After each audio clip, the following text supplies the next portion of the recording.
pesa zinapotea, hata ulichofanyia kijulikani. Inaondoka hiyo roho ya mkono wako kulia. Hiyo inaondoka.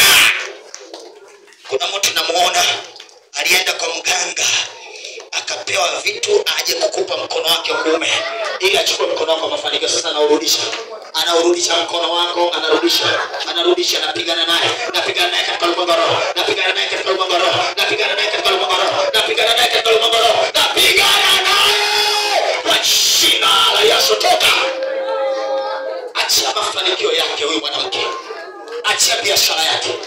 Hata kama unasema wewe ni mchawi wa mtaa, kama ni mchawi wa mtaa, una roho ya chuma ulete kwenye mtaa wako, umekamata mtaa kwa chuma ulete,